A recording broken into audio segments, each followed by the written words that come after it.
Hello, I'm a stand-up comedian in New York, and Avatar: The Last Airbender is my favorite show, so I will be watching and reacting to season 1, episode 12, The Storm. I think this might arguably be the first, great episode of Avatar.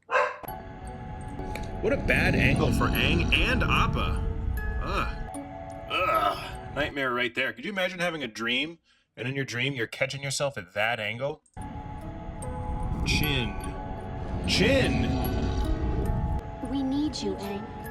I need you too. Can you imagine somebody saying we need you and you thinking it's nice to see you?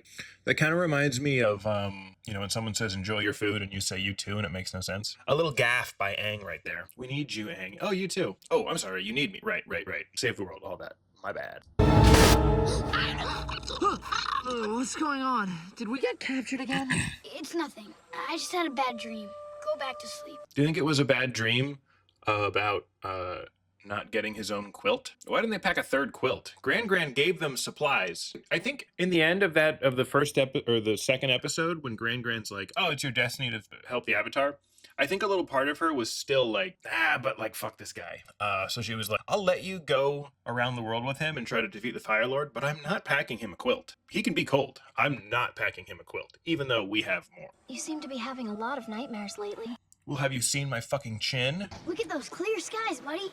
Should be some smooth flying. How much does Appa experience turbulence? Would that be really distressing? You're on Appa and you just drop 60 feet because of some weird wind pattern, and none of them are buckled in. I feel like that would happen fairly regularly. And it's also good that nobody gets sick. Like Toph, since she's blind, would have a weird wouldn't be able to find the horizon and get dizzy. They're very lucky that she didn't just throw up every single time they went on Appa, because what would they do? They have to take her. I guess a bucket would, it really when you watch it again and again, the show, it really becomes apparent that most of the gang's ability to affect change in the world is not Aang being the Avatar, it's just that they have a Sky Bison. The show really should be called Appa the Last Sky Bison, because their ability to just pop around, I mean, they probably could have beaten the Fire Lord just with the Bison flying around and sort of gathering troops, and then using it in battle. Appa is so much more useful than Aang. And they may not have been able to defeat the Fire Lord personally, but you could just cripple all of the ships and that's enough. I mean, he's just one good firebender, someone could beat him, or a group of people. I think you just get some explosives from some of those tech people on this other, the Northern Air Temple, whichever one had the other flying people. Just get explosives from them, get a flying team from them, and then literally just fly around and sabotage stuff. Essentially what Avatar is, it's a world that has not invented air travel, and Aang has an incredible airplane. Aang could just fly over the Fire Nation and just drop bombs like the London bombings, just all day and all night dropping bombs. And there's really nothing they could do, just fly high enough where they can't see you, terrorize the capital city until the political pressure was enough that Ozai had to bend to their demands. I think that is a much better strategy than spending the summer learning to fight really well and then challenging. What they're doing here, it'd be the equivalent of Trump spending the summer training various martial arts with the plan to just beat the shit out of Putin. That's Aang's plan here, which seems like something a 12-year-old or Trump would come up with. How should we stop the Fire Lord? He wants to, create a world-dominating empire. I'll just kick his ass. I'll just beat him up. Look at this. There's not a cloud in sight. Look at Iroh here. Look how cross-eyed he is. The way Iroh detects weather, he goes, "There's a storm." This is someone who had a drug-addled youth. Oh yeah, there's a storm coming. Woo! There's a storm coming and Iroh's getting some pussy tonight. Yes! Prince Zuko, consider the safety of the crew. The safety of the crew doesn't matter. I just feel like Zuko fell into a debate tactic here, because what they were arguing about was whether or not there was a storm. And then Iroh just assumes the premise that he just moves the goalpost. Think of the safety of the crew. Zuko should have been like, yeah, there's no storm. So there's nothing to think about. And then Iroh would have looked foolish, but instead he does this bait and switch, and Zuko just totally falls for it. Finding the Avatar. And then gets into a fight with another guy. Iroh is such a manipulative little bitch here. Manipulative little bitch. That's kind of hard to say. Manipulative little bitch. Try saying that 5 times fast to a girl. It's tough. Ah, it's good. It's perfect, I'm telling you. I don't know if I like the sound of that swishing. Swishing means it's ripe. It's the I'm pretty sure this is true, but somebody correct me if I'm wrong. This woman has the largest breasts right in all of Avatar. swishing around. Boom. Boom. Look how proud of those titties she is. She knows a ripe melon.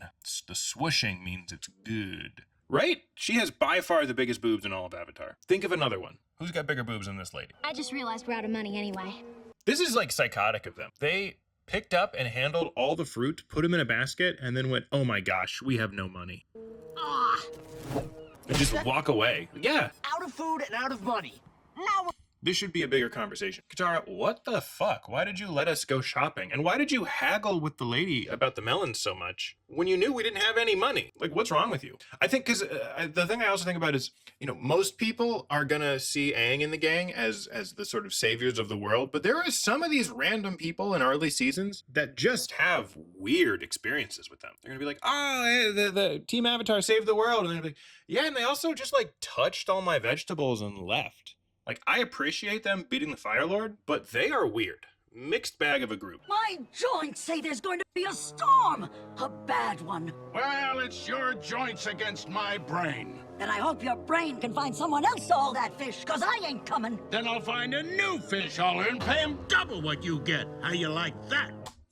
I'm also confused by this because later in the episode, I believe it confirms that this is a husband and wife. So the fact that he is paying her a salary instead of them just like taking the money and living their married lives together is pretty odd. And it seems like for tax purposes structured poorly. I think it would be better if they just took capital gains from the business than set up basically put her on payroll, because now they're going to be paying, you know, Social Security and other things, and on Social Security and stuff I believe you're paying it twice, because I think the employee pays it and the employer pays it, or maybe that's for health insurance. I don't know, but I don't think having her as an employee makes sense. Sokka's about to offer to help Fish, but if he's really looking for a job, he should offer to help them with filing their taxes in a more advantageous way. I'll go. You're hired. Looks like your uncle was right about the storm after all. Lucky guess. Nothing lucky about that guess. Respect, or I will teach it That to was a you. cross-eyed sniff. What do you know about respect? What if he did just sit the lieutenant guy down and teach him, like, cotillion-style manners? Well, I can show you how to properly do a waltz and ask a lady if she would like refreshments. You don't care about anyone but yourself. Then again, what should I expect from a spoiled prince? Enough! We're all a bit tired from being at sea so long. I'm sure after a bowl of noodles. Look at how Iroh looks at him when he offers the noodles. A bowl of noodles? Gotcha, Lieutenant! I know you love the noodles! I can give him a little tickle. This guy loves the noodles. Right? He's looking at him like there's an established backstory that this guy just fucking loves noodles. And Iroh's like, oh. Noodles? Everyone Look at will that. feel much. Everyone knows you're a little noodle slut. And he's trying to stay tough because he's still looking at Zuko. You know, they're still locked in this, but he's sitting there thinking like, oh, fuck, I am a little noodle slut. Oh, all I want's those noodles. I don't want to fight anymore. I want noodles. Zuko's like, what's up with all this noodle talk? The noodles are this guy's avatar. Zuko's like, we have to find the avatar. And this guy's like, we got to get some noodles. You're so selfish. All you ever think about is the avatar, and you never think about my noodles. It's a little dramatic. Somebody puts their hand on your shoulder, and Iroh doesn't say anything. I'd be like, what the fuck was that? Don't touch my shoulder. I'm sunburned. That's how you act when you're sunburned. Zuko's sunburned. That's why he's being so grumpy. No noodles and sunburned, I'd be grumpy. I'm gonna stand over here where it's not so sunny. The boy with tattoos has some sense. You should listen to him. Boy with tattoos. They have been hanging out now, because they've loaded a lot of the ship. They've been hanging out for, let's say, at least 45 minutes. And how has this old fisherman not glanced at Aang? Boy with tattoos, first time noticing this. Person I've been hanging out with for the last hour. This is not a very observant, nice man. You're the Avatar, ain't you? Well, don't be so smiley about it. The Avatar disappeared for 100 years. You turned your back on the world. I'm turning my back on this argument. No! That's right. Keep flying. I'll never forget the day the monks told me I was the Avatar. Yeah, that's because for you, it was like a month ago. I'll never forget what happened 11 days ago. I was playing with some other kids just outside the south wall. I was trying to teach them how to do the air scooter. Ball. Then you gotta get on quick. Yeah! We have known you were the Avatar for some time. Those were some of my favorite toys when I was little. You chose them from among thousands of toys, Aang. So they have thousands of toys, and they show children like thousands, let's say a minimum, I guess, 2,000 toys. So they take every airbending child, put them in a room, and just start, all right, we're going to do the toy day now. It's 2,000 toys that they then select 4 from for each child. I don't know what the best process to see who the Avatar is, but 2,000 toys seems like a lot. I don't think I've ever owned or seen 2,000 toys in my whole life. I was an action figure guy growing up. Didn't have 2,000 of them. Plus, there wasn't that many Dragon Ball Z characters, so what would have been the point? Spider-Man ones were good because they had a lot of opposability. These items belong to Avatar's past, your own past lives. So he picked the old shitty toys. There was like newer, better toys. Eventually this would become ludicrous. It'd be like a Xbox One, you know, like an iPad, and then like a wooden doll. And they'd be like, which one do you want? And they're like, I feel like toys would eventually get so good that this Avatar test wouldn't work. They'd be like, yeah, the wooden doll looks familiar, but holy shit, look at that iPad. Chose them because they were familiar. Normally, we would have told you of your identity when you turned 16. But there are troubling signs. You know what's troubling? That nobody picked that spinny thing up. It's just over there. I would be so distracted. I'd be like, I am so sorry. I know war, whatever, troubling, storm clouds. You gonna go pick that up? He's gonna leave that there? What if we got to test another Avatar? It would be ridiculous to show them 2,000 toys, and then the one toy that's the important toy is broken. Pick that up, Aang. We need you, Aang. I need you too. Oh, so embarrassing. I'm sick of taking his orders. I'm tired of chasing his avatar. I want noodles! Iroh promised me noodles, and all I got is this cup of pee. I hate drinking cups of pee, and I hate chasing the Avatar. I want noodles. I'm a noodle slut. I don't care who knows it. Who does Zuko think he is? Do you really want to know? No! Iroh. I want the noodles you promised. Let me in. Prince Zuko. Ooh, he has normal hair. I thought he just had the bald ponytail because he was from Seattle, but it turns out it was part of his injury. The Earth Kingdom defenses are concentrated here. A dangerous battalion of their strongest earthbenders and fiercest warriors. So I am recommending the 41st Division. But the 41st is entirely new recruits. How do you expect them to defeat a powerful Earth Kingdom battalion? I don't. They'll be used as a distraction while we mount an attack from the rear. What better to use as bait than fresh meat? Wouldn't bet it. They did the same thing on Game of Thrones, but it didn't seem nearly as shitty because Rob didn't say it like that. What better to use as bait than fresh meat? Is that what the operation's called? I was in the Operation Fresh Meat. You can't sacrifice an entire division like that. You can tell he's naive and idealistic because he has that little stray hair, the stray hair of youth, the little forehead puby. He'll grow out of that soon. See, none of them have the little forehead puby because they know the truth of this world. All I knew was that after I found out, everything began changing. I think this is the best joke in all of Avatar, and I'm so shocked that they kept this in the show. Play with the air scooters. Great. Pitch this joke. What's going on? Now that you're the Avatar, it's kind of an unfair advantage for whichever team you're on. Sorry, Aang. Okay, now who wants to have Jinju on their team? Okay, what is the joke here is that it's ironic that they wouldn't let Aang play because he's so much better and it would mess up the teams. And now they're having Jinju, who is retarded. That's not he's bad at bending. Jinju is retarded. That's the joke they're making in season 1 of Avatar: The Last Airbender. Isn't it funny that Aang is being replaced by a retarded kid because the delta between Aang and a normal airbender is the same as the delta between a normal airbender and a retarded airbender. who's got a stain on his shirt because he's retarded and the other monks don't help him eat, I guess. You know, there's actually a deleted scene with Jinju where he's brought before the Airbender Council and they show him the toys he picked. And they're like, we've known you're retarded for a long time. Or they show him the toys and he's like, these just are the ones that seem the most fun. And it's just bricks. And they're like, you have a developmental disorder. We will not help you keep your clothes clean. You're playing games with him? The Avatar... You should be playing games with Jinju. You know he gets into all sorts of trouble when you let him be. He's going to dirty his shirt even more. I'll train with Aang.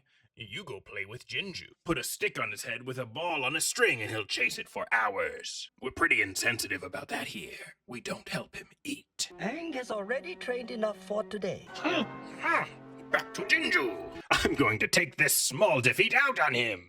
He can't explain what's happening. We're bad dudes here at the Air Temple. After Zuko's outburst in the meeting, the Fire Lord became very angry with him. I always thought there were some issues with, first of all, Ozai is trying to watch and participate in the meeting from behind a giant wall of fire. So a part of him's got to be like, what is happening?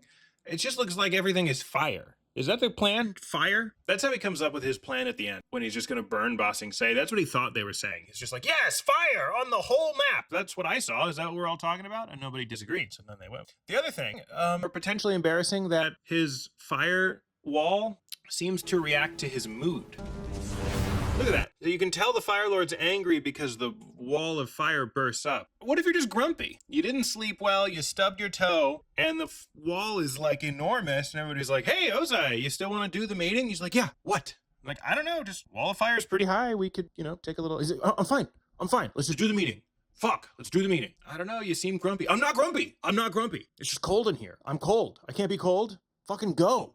Go. What, who are we sacrificing? Operation Fresh Boys?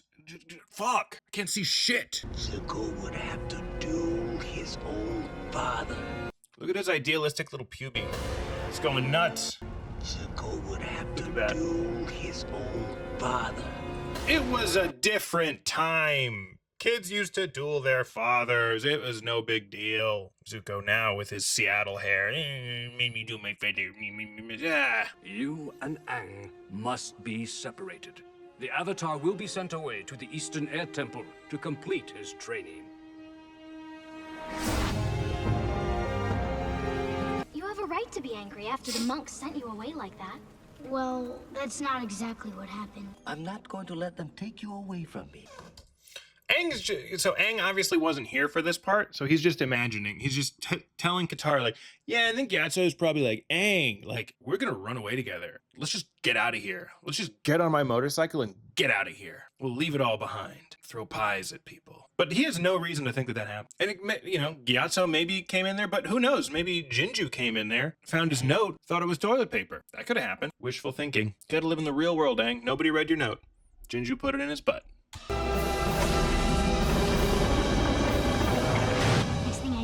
I was waking up in your arms after you found me in the iceberg. It's interesting that Aang never brings up that in the 100 years he was in the iceberg, there were no notable technological advancements. Real time of stagnation in the world. Just to think, if he'd been frozen another, 40 years, he would have woken up to, like, cars and, SpongeBob SquarePants plankton robots. Kind of lucked out in that sense. The world needs you now. You give people hope. Hope is Aang's noodles. Look at that face. That's noodle face. I'm gonna start calling that, when people make that face in the show, that's noodle face. You will learn respect, and suffering will be your teacher.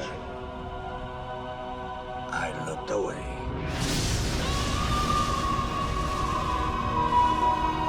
It was a different time. As punishment, he was banished and sent to capture the Avatar. Is this weird? All my, daydreams are in watercolor and there's a girl laughing at. Is that okay?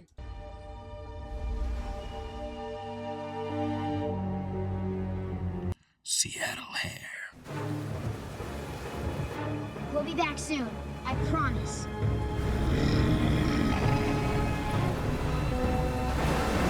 Look!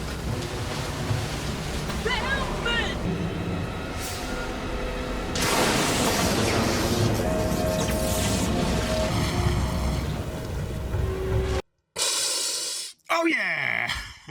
There's a lightning bolt coming. Come on, come on. I was fucking crazy. Come on, yes, yes, yes. Ow! Shocked me. Woo! Right? He was ready for that. Iroh was like, I'm about to get struck by fucking lightning. Let's go. The Avatar! What do you want to do, sir? Let him go. We need to get this ship to safety. The whole time Iroh's sitting here like, I can shoot electricity. I haven't told Zuko about it, but I could fucking kill all of them right now. This is a massive target flying straight. I could do this. I could just shoot them, but I won't. And if anybody calls me on it later, I'll just bring up the noodles. Iroh, why didn't you capture the Avatar when you easily could have? I think it's time for noodles. Then we must head directly into the eye of the storm. Noodles. You see him make noodle face? Then we must head directly into the eye of the storm. You know what's in the eye of the storm? Bunch of noodles. I'm too young to die. I'm not, but I still don't wanna. Hang on to the rope!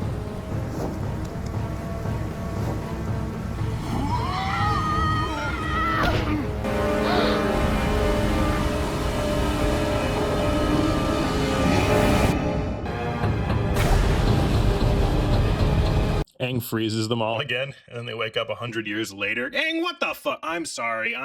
Force of habit. I freak out. I freeze us. I know I'm gonna work on it. I promise I'm gonna work on it. I'm gonna take swim lessons. I'm not gonna freeze us for 100 years every time I get wet. I promise I will stop doing that. Uncle, I'm sorry. Your apology is accepted. Ooh, and his sunburn healed. I can't make guesses about how things would have turned out if I hadn't run away. I'm here now and I'm going to make the most of it. I don't think you're gonna have those nightmares anymore. And then it cuts to Aang going back to just gratuitous sex dreams with Katara. Wow, Aang, you woke up happy. Do you have dreams? You want to talk about it? No. Anyway, that was season 1, episode 12, The Storm. Really good episode. Anyway, thank you so much for watching. Like, subscribe, all the stuff. Bye-bye.